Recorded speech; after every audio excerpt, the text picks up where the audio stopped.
Bueno, y conmoción existe por los violentos incidentes ocurridos este jueves en el Estadio Monumental, donde dos hinchas de Colo-Colo de 18 y 13 años de edad murieron en medio de una avalancha de personas que intentó ingresar por la fuerza al recinto.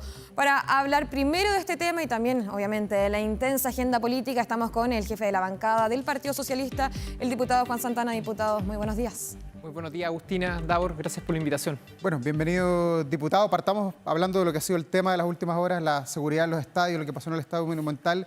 ¿Hay alguna responsabilidad del mundo político en el punto en el que está hoy día el fútbol chileno, en la violencia? Bueno, Davor, partir en primer lugar por entregarle las condolencias correspondidas a la familia colocolina, a los hinchas y principalmente a las familias de las dos personas, uno de ellos menor de edad, afectados por esta trágica situación.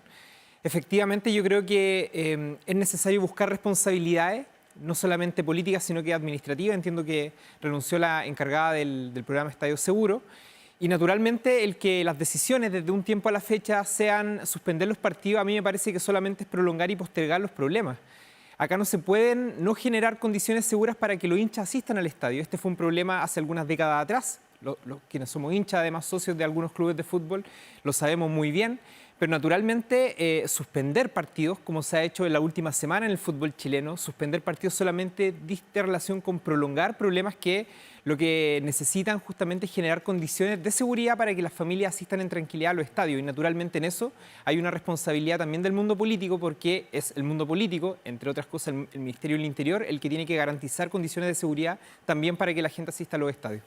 Diputado, son varias las ideas que se han puesto sobre la mesa, pero cuando vemos que de alguna manera el narcotráfico, el crimen organizado ya entró de lleno en los estadios de fútbol, a una fiesta que solía verse como algo familiar, y hoy día prácticamente es imposible ir con menores de edad, termina en lo que ya vimos ayer, 2 fallecidos. ¿Qué se hace finalmente? Porque vemos que el narcotráfico, que lo veíamos en las poblaciones, en ciertos lugares, ya inundó cada uno de los espacios de nuestro país. A mí me da la impresión de que hay dos momentos cuando uno asiste al estadio, un momento previo, que de hecho la situación del día de ayer se generó antes del partido de fútbol, y allí hay una responsabilidad, particularmente en este caso, de quienes son las encargadas de generar condiciones de seguridad, que son las policías. Naturalmente, si es que hay un partido que genera una convocatoria mayor a la que tradicionalmente se observa, particularmente este era un partido que nosotros entendíamos que iba a convocar una alta cantidad de hinchas, de socios, naturalmente se debieron haber tomado medidas preventivas de otras características, y naturalmente eso no ocurrió. Y por supuesto que lo que pasa al interior del estadio también tiene que ver con la responsabilidad del propio club. Y acá yo creo que hay responsabilidades compartidas, no solamente, digamos, en este caso del Ministerio del Interior, sino que también de la propia organización. Y dado que este hecho recién ocurrió el día de ayer, yo creo que es muy temprano, digamos, para poder identificar responsabilidades, pero me parece que ante la muerte de 2 personas, lo mínimo, digamos, es que el Estado chileno, también las instituciones encargadas de velar por la seguridad, establezcan responsabilidades para quienes produjeron esta situación. Diputado, ¿y cómo empaña esto de alguna manera toda la estrategia de seguridad del gobierno? Usted lleva 7 años en el Parlamento, ha visto varias leyes del gobierno anterior y de este, porque claro, el país ha ido avanzando, este puro gobierno ha aprobado más de 60 leyes de seguridad, pero hechos tan mediáticos como esto, como sicariato, obviamente asusta a la gente. Va más allá del Estadio Monumental. Sí, de hecho esto muestra, Davor, entre otras cosas, que no basta solamente con la aprobación de proyectos de ley para garantizar climas de seguridad, no basta solamente con que el Estado chileno en los últimos 2 años haya aumentado sustancialmente el presupuesto destinado a seguridad aprobado por el Parlamento en la ley de presupuesto, sino que también esto es un resorte de la sociedad civil en su conjunto. Y ahí, por supuesto, que hay responsabilidad de la comunidad, de las autoridades locales, y en este caso en particular hay responsabilidad también del club organizador de la actividad. Y naturalmente yo creo que la muerte de 2 menores de edad genera un hecho trágico sin precedente. Yo creo, insisto, que acá se deben establecer responsabilidades políticas y también administrativas en lo referente a la organización del evento, y naturalmente en esto el club organizador también debe en parte asumir, digamos, la responsabilidad de los hechos acontecidos. Y el registro de hinchas, que fue la idea que planteó la NFP, que sale de vez en cuando generan estos conflictos, y que ayer incluso el ministro de Seguridad, Luis Cordero, habló de que era una idea populista la que estaba presentando la NFP. Sí, bueno, cuando ocurren este tipo de cosas surgen en general medidas rimbombantes que buscan resolver el problema, digamos, de una vez, y lo hemos dicho desde el inicio. estos problemas no se resuelven con una medida, no se resuelven con una ley de la República o con la aprobación del presupuesto de la nación. No, esto repercute y naturalmente exige, digamos, un conjunto de acciones de la sociedad en su conjunto, del club organizador y naturalmente que la Asociación Nacional de Fútbol debiese tener una política más apegada, digamos, a lo que hoy día está haciendo el Ministerio del Interior, organizando, digamos, climas de seguridad previo a los partidos, pero naturalmente acá cada una de esas reglas a las cuales se ha hecho mención permanentemente durante no solamente el torneo nacional, sino que también en la Copa Sudamericana, en la Copa Libertadores, se vieron vulneradas completamente y los resultados fueron los que conocimos el día de ayer. Diputado, vamos a otro tema, lo que fue el fallo del Tribunal Constitucional. Ayer finalmente el país conoció los argumentos. ¿Esperaban un fallo tan contundente en contra de la senadora Allende? Porque no se acogió ninguno de los argumentos que había presentado su abogado. No, pero hubo dos ministras del Tribunal Constitucional que votaron en contra del requerimiento. Claro, pero fue 8-2 finalmente. Fue 8-2, fue una decisión bien contundente. Naturalmente, digamos, este fallo había trascendido previamente a través de medios de comunicación. Nosotros nos enteramos previamente, por eso además se generó todo este revuelo. Pero nada, yo creo que la senadora Allende además ayer hace pública una nueva declaración en donde ratifica que si bien está en desacuerdo con los argumentos esgrimidos por los ministros del Tribunal Constitucional, ella respeta la institucionalidad de nuestro país y naturalmente nosotros los socialistas nos acogemos a lo mismo. Nosotros no compartimos esto porque, entre otras cosas, hubo dos momentos en donde instituciones también públicas se manifestaron en contra de este fallo, particularmente la Cámara de Diputados cuando se hace una acusación constitucional contra la exministra Maya Fernández, pero también la Contralora General de la República, quien en su visita a la comisión investigadora también llevada adelante por la Cámara de Diputados, dice explícitamente de que dos de los actos administrativos que eran necesarios para poder celebrar este contrato, el segundo en particular, no se había cumplido y por ende no se había materializado. Pero aquí se sanciona, perdón, diputado, lo que dice el argumento ayer, que la senadora no se abstuvo. Esa es la palabra. No se abstuvo. En el fondo meterse en este problema que infringe el artículo 60 de la Constitución. Y es cierto, Davor, porque entre otras cosas la propia senadora Allende reconoce algo de responsabilidad en esta situación, lo hace en su discurso de despedida en el Senado y también lo hace posteriormente en la declaración que saca el día de ayer. Por lo tanto, yo creo que ella asume la responsabilidad que le corresponde como parlamentaria, pero naturalmente está en su legítimo derecho que por mucho que se respete la institucionalidad de nuestro país, en este caso el Tribunal Constitucional, ella no está de acuerdo con los argumentos que se han esgrimido. Ahora, tampoco parecería ser que usted esté de acuerdo, porque ayer incluso hablaba de que eran insuficientes los argumentos que se entregaban por parte del Tribunal Constitucional. ¿Por qué? Considerando que es bastante claro el Tribunal Constitucional cuando habla de que se infringe gravemente la prohibición de celebrar contratos entre una parlamentaria y el Estado. ¿Qué sería lo insuficiente a su juicio? Lo que pasa, Agustín, es que parto de la base de que al no ser el fallo unánime, es un fallo contundente, pero al no ser el fallo unánime es un fallo que está objeto de interpretación. Y yo acabo de mencionar, por ejemplo, la declaración de quién es la máxima autoridad en el organismo que se encarga por velar el correcto cumplimiento de la ley en nuestro país, que es la Contraloría General de la República. Explícitamente la Contralora señaló en la comisión investigadora que el segundo acto necesario para poder celebrar este contrato no se había cumplido. Esto lo dijo la comisión investigadora, en donde se le invitó para poder conocer la opinión del órgano contralor.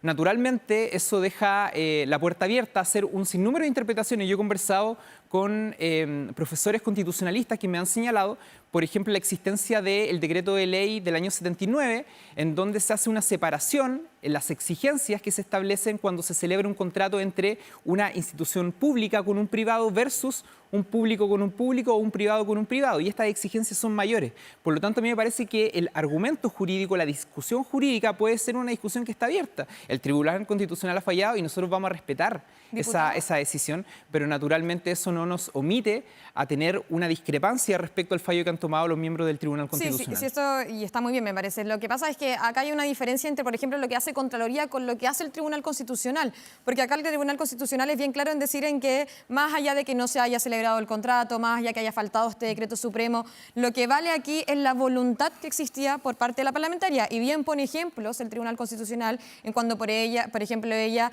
le da este permiso o este mandato a alguien para que sea su representante. Finalmente la voluntad estaba, y la voluntad, dice bien el Tribunal Constitucional, solo depende de la senadora Isabel Allende.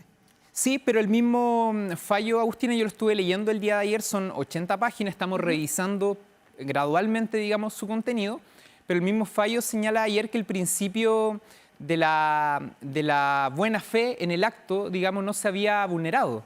Es el mismo fallo el que señala esto. ¿no? Por lo tanto, yo creo que hay una desprolijidad, hay una imprudencia, por cierto, en el acto.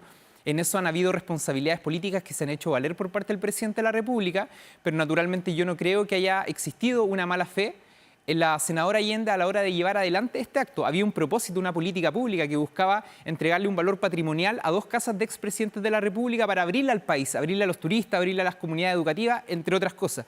Y por lo tanto yo creo que el objetivo que tenía esta decisión, que dicho sea de paso también fue tramitado en el Parlamento porque nosotros lo aprobamos dentro de la discusión de la ley de presupuesto, tenía como propósito un objetivo de llevar adelante una política pública en el marco del rescate patrimonial, ¿no? De la historia de 2 expresidentes de la República. Yo no creo, para serle bien honesto, que haya existido una mala fe por parte de la ex senadora. Sí hubo desprolijidades, sí hubo errores por parte de distintos funcionarios y autoridades, y las responsabilidades, por cierto, ahí están. 2 ministras de Estado fuera del gabinete y, por cierto, asesores también que a los cuales se le ha solicitado la renuncia. Diputado, quería preguntarle por la democracia, el modus vivendi. De alguna manera aquí colisionan 2 elementos, la voluntad popular que eligió a la senadora por Valparaíso, Isabel Allende, versus los derechos constitucionales o los reglamentos constitucionales que tiene el país. ¿Cómo puede afectar esto a lo que viene para adelante? Ayer ella también en su argumento decía que la derecha era la responsable de esto. Bueno, fue parte, entiendo yo, de la discusión que tuvieron los miembros del Tribunal Constitucional, porque lo que se hace finalmente con el cese de las funciones de la senadora Allende es igualmente vulnerar la voluntad popular que se ejerció por parte de un distrito, de una circunscripción, en este caso la de Valparaíso, a la hora de elegir 5 senadores, de los cuales uno de ellos era la senadora Isabel Allende, y naturalmente esa representación se ve vulnerada a la hora de tomar una decisión como esta. Hay fallos del Tribunal Constitucional, discusiones jurídicas en donde este principio se considera, se pone en la mesa.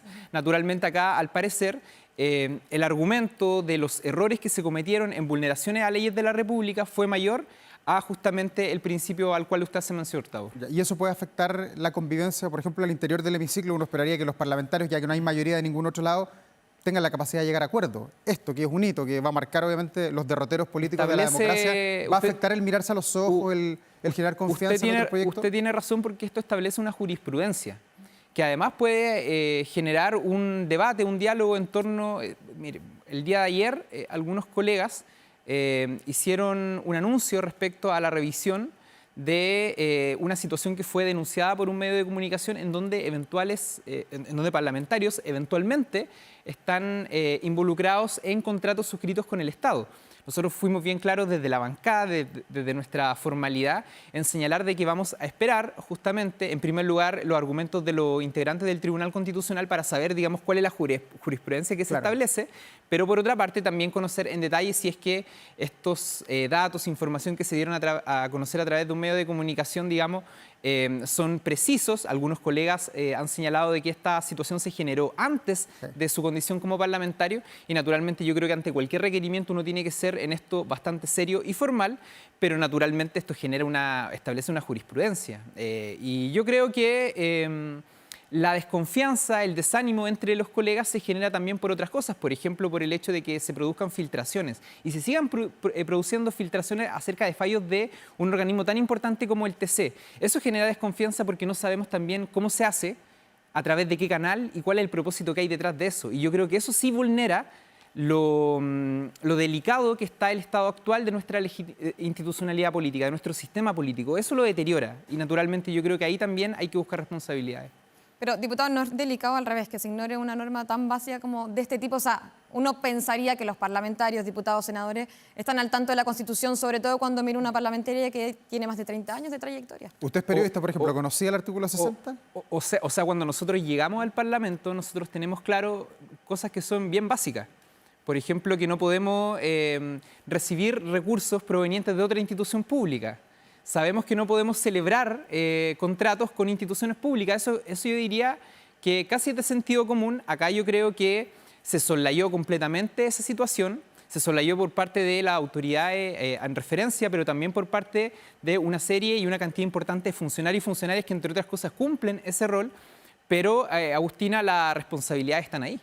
Yo lo señalaba recién, hay 2 ministras de Estado, la ex ministra Sandoval y la ex ministra Maya Fernández, y por primera vez, desde el regreso a la democracia, una senadora que finalmente es destituida a propósito de esto, que genera un precedente bastante negativo, por supuesto, un precedente que es histórico en nuestro país, de finalmente destituir a una senadora de la República, y me imagino yo, digamos, que a propósito de esta situación, por una vulneración a leyes de la República y a la Constitución. Y naturalmente las responsabilidades están ahí. Ya, ahora, esto es una decisión ya un problema más político que del Tribunal Constitucional. Yo le pregunto por el presidente Gabriel Boric, por ejemplo, en este caso, porque bien se ha hablado que era un decreto que había enviado o un anhelo, muchos dicen, del mismo presidente Gabriel Boric. ¿Qué responsabilidad tiene él en este caso? El presidente Boric, yo lo había señalado al inicio, digamos, él empujó, porque además esto es una prerrogativa del Ejecutivo. Cuando uno empuja leyes de la República o políticas públicas que conllevan gasto al Estado, el Parlamento no tiene facultades para aquello, lo tiene solamente el Ejecutivo. Por lo tanto, esta es una política que nace, que emerge desde el Ejecutivo y naturalmente la responsabilidad del Ejecutivo se hizo valer, particularmente con la salida de la exministra Marcela Sandoval, autoridad del Ministerio de Bienes Nacionales, quien llevaba adelante esta compra. Y por otra parte también han salido asesores, salió uno de los asesores del segundo piso. El presidente de la República, por supuesto, que tenía que firmar actos administrativos que eran necesarios para llevar adelante esta compra, pero yo creo que las responsabilidades políticas, Agustina, se han hecho valer, son conocidas por todos, y al menos desde la bancada del Partido Socialista nosotros vamos a respaldar las responsabilidades políticas que haga valer el presidente de la República. O sea, perdón, diputado, Francisca Moya va a seguir en su cargo, la jefa de la división jurídica de las Express. ¿Para usted ya no es tema como Partido Socialista? Mire, porque hemos entrevistado aquí gente toda la semana y todos han pedido la renuncia de ella, la cabeza literalmente. A mí lo que y usted tiene otra mirada, por lo que veo, está más tenue hoy día. A mí lo que me llama la atención, Daur, a veces es que desde la oposición se critica muchas veces cuando hay situaciones como esta que el hilo se corta por lo más delgado. Hemos escuchado esa frase, ¿cierto? Una frase chilena, el hilo se corta por lo más delgado, en referencia a cuando se le buscan ejercer responsabilidades a funcionarios o cargos menores versus la responsabilidad política que le corresponde a una autoridad. Acá ha ocurrido exactamente lo contrario. O sea, no hay problema que se quede Francisca Moya. Acá se le ha hecho valer la responsabilidad a autoridades de alto rango del gobierno y ellas han salido y han asumido la responsabilidad. Nosotros vamos a respaldar, reitero, desde la bancada y desde el Partido Socialista, la decisión que en esta materia tome el presidente Boric. Ya, pero ya que nos ha cortado entonces el hilo por lo más delgado, con Francisca Moya, con la declaración que ella entregó en la comisión investigadora, donde ella dijo que sabía, pero que no dio aviso de este incumplimiento. Porque sus funciones... Está bien, pero entonces el responsable era ser Álvaro Elizalde, que era quien estaba a cargo en ese entonces. Es que insisto, hay y de hecho ese paso hay una investigación penal en curso. No olvidemos eso. Acá se hacen valer responsabilidades de carácter administrativas y políticas. Y esas las ejerce el presidente de la República. Ya, pero a su juicio, diputado. Mi juicio dice relación con respaldar las decisiones que ha tomado el presidente de la República. Lo reitero en eso. ¿Y están todas las renuncias ya cursadas? Y por cierto que vamos a respetar, como buenos demócratas, vamos a respetar los fallos y las sentencias que tengan cada uno de los organismos públicos de nuestro país en esta materia. Ya, diputado, ayer renunció Bernardita Nazar, han renunciado un montón de gente. El hilo más delgado ya está cortado también porque han renunciado gente, que incluso hasta estudiantes en práctica que participaron en esto. Con la renuncia de Bernardita Nazar en el día de ayer, ¿ya se acabaron las renuncias o usted espera que alguien más entregue su cargo por la... Es que pongo el argumento al revés, Daur. ¿Hasta qué punto vamos a buscar responsabilidades o vamos a armar una polémica, digamos, o a prolongarla más bien, a propósito de este tema? ¿Cuál es el límite? Porque déjeme decirle que si es que vamos a hacer comparaciones, la oposición ha presentado 6 o 7 acusaciones constitucionales durante todo este periodo. Ya, pero diputado, cada 3 o 4 meses. ¿Es su partido el que ha pedido la salida de Francisco? No, el Partido Socialista. Han sido dirigentes. O sea, yo tuve aquí a Camilo Escalona en la semana, Fidel Espinosa ayer o anteayer. Han sido dirigentes de manera individual. Yo le aseguro que el Partido Socialista institucionalmente no ha solicitado la renuncia de nadie. Porque no tenemos esa capacidad para hacerlo. Nosotros somos parte de este gobierno y como aliados leales al gobierno del presidente Boric, respetamos la decisión del presidente de la República. ¿Y no fue tema de conversación, por ejemplo, cuando se reunió la directiva, que Camilo Escalona estuvo acá, lo planteó en el programa, por ejemplo, cuando se reunieron con el presidente Gabriel? Yo fui como jefe de bancada, asistí también a la reunión junto al senador Castro, que es el jefe de bancada de los senadores socialistas. Asistimos junto a la directiva a la reunión con el presidente Boric. Fue una muy buena reunión en donde se nos transmitió el ánimo recíproco de seguir trabajando en conjunto, pero naturalmente yo le aseguro que institucionalmente nuestra directiva no solicitó ningún tipo de renuncia. Diputado Juan Santana, gracias por estar aquí esta fría mañana de día viernes en Santiago. Que le vaya muy bien. Muchas gracias a ambos por la invitación.